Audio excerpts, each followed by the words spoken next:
As the Industrial Revolution was rapidly expanding in the 19th century, some opposition to industrialization began to grow.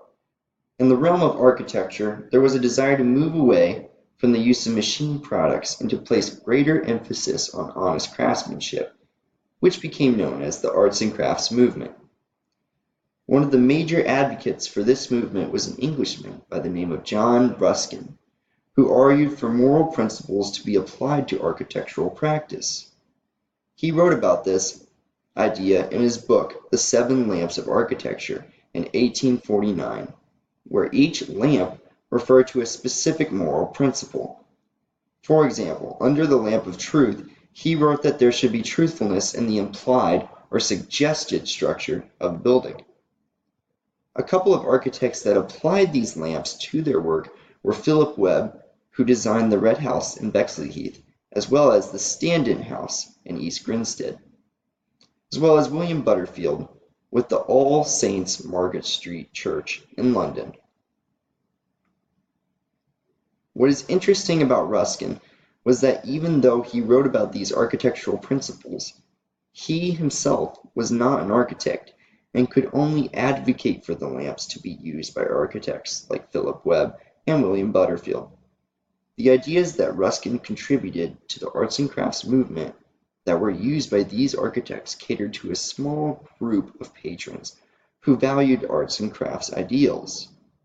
Because he was not an architect, many other architects outside of the arts and crafts movement discredited him for what they dubbed merely sensational and romanticized writing.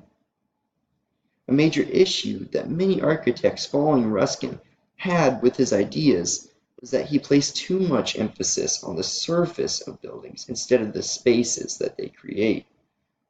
Ruskin valued ornament not only for its artistic qualities, but for its ability to tell a story of the past.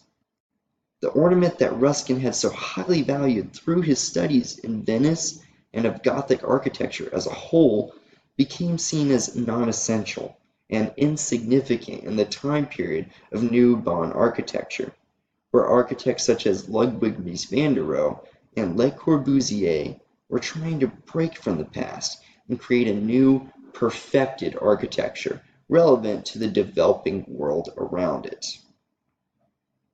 The focus of surface and Ruskin's approach to architecture was closely tied to his views on ornament and truthfulness in structure.